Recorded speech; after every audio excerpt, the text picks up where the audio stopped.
السلام علیکم ورحمۃ اللہ وبرکاتہ۔ ان الحمد للہ والصلاة والسلام علی رسول اللہ وآلہ وصحبہ ومن والہ۔ عزیز طلباء، آپ کے روبرو اصول الفقہ کا تیسرا درس لے کر کے حاضر خدمت ہیں۔ آج کا درس جہاں سے ہم اور آپ پڑھیں گے وہ ہے نصوص لیست مجملۃ۔ نصوص لیست مجملۃ، کچھ ایسے نصوص جو مجمل نہیں ہیں، کچھ ایسے نصوص جو مجمل نہیں ہیں۔ کیا مطلب؟ مطلب یہ ہے کہ کچھ ایسے نصوص آپ کے سامنے آئیں گے کہ دیکھنے میں بظاہر ایسا لگے گا کہ ان کے اندر اجمال پایا جا رہا ہے، یہ تو مجمل ہے، حالانکہ وہ مجمل نہیں ہے، ان میں اجمال پایا نہیں جاتا۔ تو یہ نصوص لیست مجملۃ کا مفہوم ہوا۔ دیکھیں، نمبر 1 بیان کر رہے ہیں، التحریم المضاف الی الاعیان کقولہ تعالی۔ وہ تحریم جس کی اضافت کسی خاص چیز کی طرف ہو، التحریم المضاف الی الاعیان کقولہ تعالی، وہ تحریم جس کی اضافت، جس کی نسبت الاعیان کسی خاص چیز کی طرف ہو، کقولہ تعالی، جیسے اللہ تعالی کا فرمان، کیا؟ حرمت علیکم امہاتکم، یہ سورہ نساء آیت نمبر 23 ہے، اس کو دیکھیں اور سمجھیں۔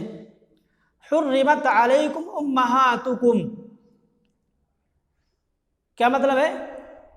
تمہارے اوپر تمہاری مائیں حرام قرار دی گئی ہیں۔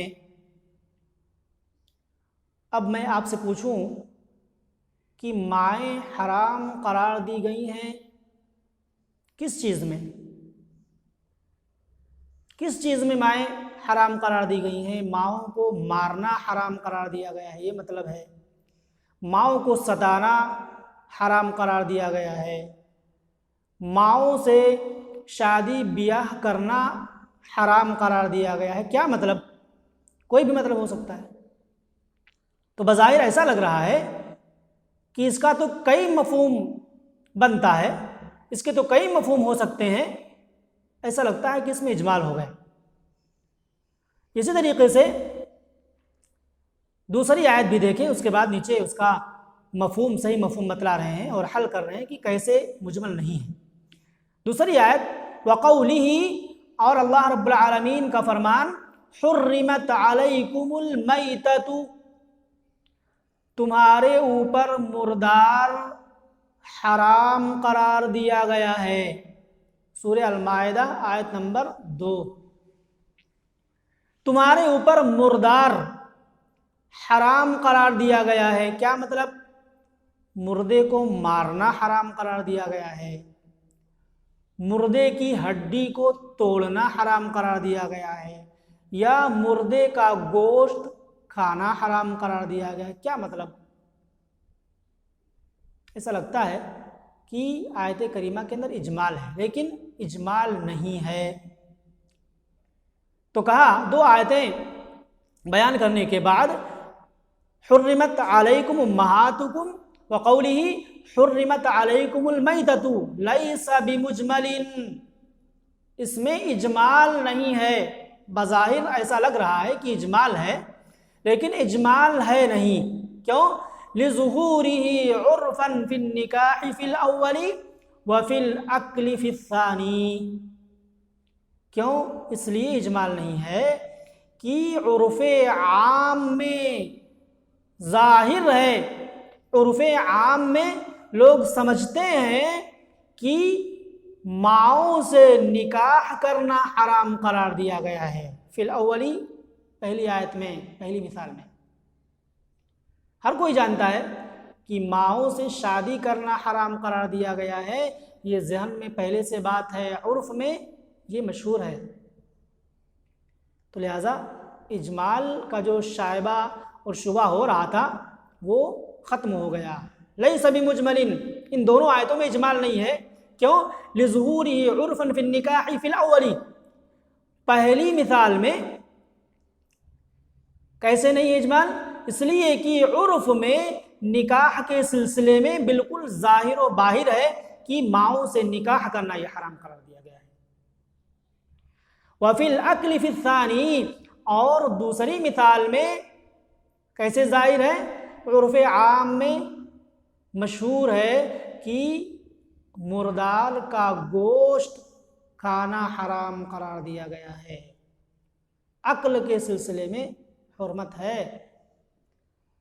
تو جو شائبہ اور شبہ ہو رہا تھا اجمال کا، وہ دور ہو گیا کہ اجمال نہیں ہے، حقیقی مفہوم یہ ہے. نمبر 2، قولہ تعالی، اللہ تعالی کا فرمان، وَامْسَحُوا بِرُؤُوسِكُمْ، اپنے سروں کا مسح کرو.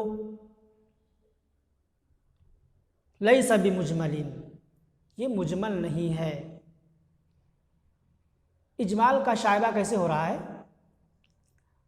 کہ سر کا مسح کرنے کا حکم دیا جا رہا ہے، تو سر کے پورے حصے کا مسح کریں یا سر کے آدھے حصے کا مسح کر لیں تو چل جائے، یا ربع کا، ثلث کا کر لیں تو چل جائے. کتنے کا کریں؟ ایسا لگ رہا ہے کہ اس میں اجمال ہے. تو کہا اس میں اجمال نہیں. لیس بمجمل، یہ آیت کریمہ بھی مجمل نہیں ہے، بل ہوا ظاہر فی مسح جمیع الرأس، بلکہ کیا ہے؟ یہ ظاہر ہے، واضح ہے پورے سر کے مسح کے سلسلے میں. پورے سر کے مسح کے سلسلے میں یہ آیت کریمہ بالکل واضح اور ظاہر ہے. کیوں؟ لأن الرأس اسم للکل لا للبعض، اس لیے کہ سر یہ کل کا نام ہے، بعض کا نہیں. سر کہتے ہیں پورے سر کو، آدھے کو یا بعض کو سر کا نام نہیں دیا جاتا. لأن الرأس اسم للکل، اس لیے کہ رأس، سر، رأس کا جو لفظ ہے یہ کل کا نام ہے، بعض کا نام رأس نہیں ہے. تو جو شائبہ اور شبہ ہو رہا تھا کہ شاید اس میں اجمال ہے، کئی مفہوم ہو سکتا ہے، وہ شبہ ختم ہو گیا، اجمال نہیں ہے. نمبر 3، قولہ صلی اللہ علیہ وسلم، نبی صلی اللہ علیہ وسلم کا فرمان، رفع عن امتی الخطأ والنسیان لیس بمجمل. یہ جو نبی صلی اللہ علیہ وسلم کی حدیث ہے، مشہور حدیث ہے، کیا فرمایا؟ میری امت سے خطا اور نسیان اٹھا لیا گیا ہے. میری امت سے خطا، غلطی، نسیان اور بھول چوک یہ اٹھا لیا گیا. کیا مطلب؟ میری امت کبھی غلطی نہیں کرے گی، کبھی بھول چوک نہیں کرے گی، یا یہ کہ غلطی کی سزا نہیں ملے گی. بھول چوک سے کوئی آدمی کوئی کام کر لے تو اس پر اسے گرفت نہیں کیا جائے گا، اس کی گرفت نہیں ہوگی. کیا مطلب؟ تو ایسا لگ رہا ہے کہ اس میں اجمال ہے. لیس بمجمل، لیکن یہ مجمل نہیں ہے. کیوں؟ اذ المراد به رفع المؤاخذہ، اس لیے کہ اس سے مراد کیا ہے؟ رفع الخطأ والنسیان سے کیا مراد ہے؟ مؤاخذہ اور گرفت کا اٹھانا ہے، گرفت اور پکڑ نہیں ہوگی، یہ مراد ہے۔ کیوں؟ لأن ذات الخطأ والنسیان غیر مرفوعۃ، اس لیے کہ بذات خود خطا، غلطی اور بھول چوک یہ امت سے نہیں اٹھائے گئے۔ ایسا نہیں ہے کہ امت کا کوئی شخص غلطی نہیں کرے گا اور امت کا کوئی شخص بھول چوک نہیں سکتا، ایسی بات نہیں ہے۔ اس کے بعد کہا وَزَمَانُ الْمُتْلِفِ خَطَأً أَوْ نِسْيَانًا غَيْرُ مَرْفُوعٍ، کہا کہ برباد کر دینے والے کا جرمانہ، زمان کے معنی جرمانہ، پلانٹی، اجرت، متلف برباد کر دیا، کوئی شخص کسی شخص کا سامان برباد کر دے غلطی سے یا بھول کر کے، تو کہا برباد کرنے والے کا جرمانہ غلطی سے، یعنی غلطی سے برباد کر دینے والے یا بھول کر برباد کر دینے والے کا جرمانہ یہ اٹھایا گیا نہیں ہے، یہ نہیں اٹھایا گیا ہے، اجماعاً اس پر اجماع ہے۔ تو ظاہر سی بات ہے کہ جرمانہ اسے دینا ہے، جرمانہ اور پلانٹی نہیں اٹھائی گئی ہے، تو پھر کیا بچا؟ فَلَمْ يَبْقَ إِلَّا رَفْعُ الْمُؤَاخَذَةِ، تو نہیں باقی رہا مگر مؤاخذہ کا اٹھانا، یعنی اسے پلانٹی اور جرمانہ تو دینا ہوگا لیکن اب اس پر اس کی گرفت نہیں کی جائے گی، اس کا مؤاخذہ نہیں ہوگا، یہ مراد ہے۔ تو رفع عن امتی الخطأ والنسیان کا کیا مطلب ہوا؟ کہ میری امت سے خطا اور بھول چوک کر کے آدمی جو گناہ کا کام کر لیتا ہے اس پر گرفت اور پکڑ نہیں ہوگی، یہ مراد ہے۔ لہذا اجمال ختم ہو گیا، مجمل نہیں ہے۔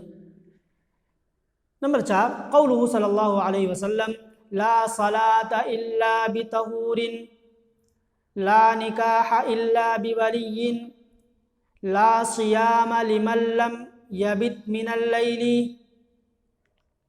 ونحو ذلک لیس بمجمل، کہا نبی صلی اللہ علیہ وسلم کا فرمان لا صلاة الا بطہور، کوئی نماز نہیں ہے مگر طہارت کے ساتھ ہی، وضو کے ساتھ ہی،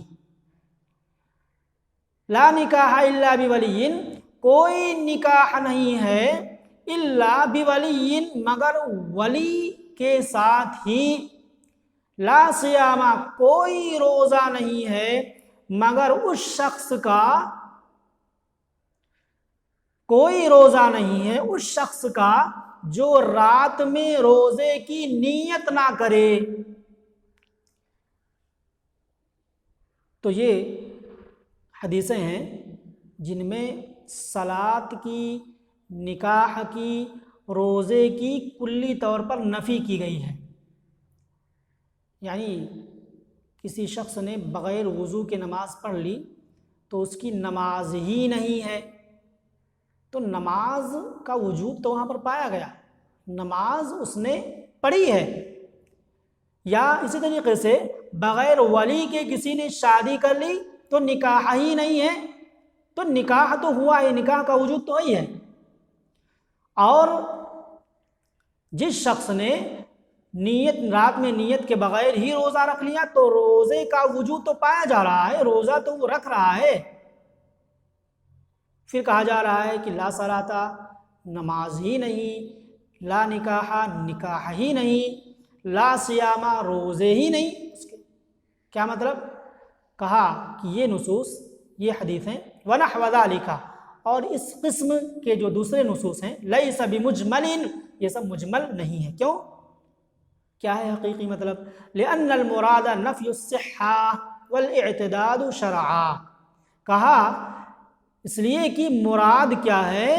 صحت کی نفی ہے اور شرعی طور پر شمار کیے جانے کی نفی ہے، یعنی نماز تو پائی جائے گی لیکن صحیح نہیں مانی جائے گی، شرعی نماز کا نام اسے نہیں دیا جائے گا، نکاح تو پایا جائے گا لیکن اسے صحیح نہیں کہا جائے گا اور شرعی طور پر اس کا شمار نہیں ہوگا۔